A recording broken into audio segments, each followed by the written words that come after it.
नमस्कार, मी सतीश कोचरेकर, प्रवक्ता हिंदू जनजागृती समिती। येत्या 24 जून ते 30 जून या कालावधीमध्ये रामनाथ देवस्थान गोवा येथे वैश्विक हिंदू राष्ट्र महोत्सवाचं आयोजन करण्यात आलेलं आहे।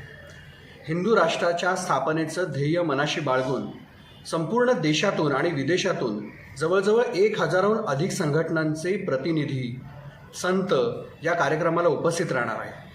विशेष म्हणजे मुंबई, ठाणे, रायगड, पालघर या जिल्ह्यांमधून जवळजवळ 35 संघटनांचे 75हून अधिक प्रतिनिधी या कार्यक्रमाला उपस्थित राहणार आहेत। या महोत्सवामध्ये हिंदू राष्ट्राच्या दिशेने पाऊल टाकण्यासाठी आवश्यक सगळ्या घटनांवर, सगळ्या नियोजनावर विस्तृत अशी चर्चा होणार आहे, चर्चासत्र होणार आहेत।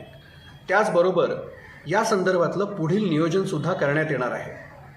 या संपूर्ण महोत्सवाचं थेट प्रक्षेपण हिंदू जनजागृती समितीच्या यूट्यूब चॅनलवरून, हिंदू जनजागृती समितीच्या फेसबुकच्या पेजवरून थेट केलं जाणार आहे। आपण सर्वांनी या अधिवेशनाचा अवश्य लाभ घ्यावा आणि हिंदू राष्ट्राच्या स्थापनेच्या कार्यामध्ये आवर्जून सहभागी व्हावं ही विनंती। नमस्कार।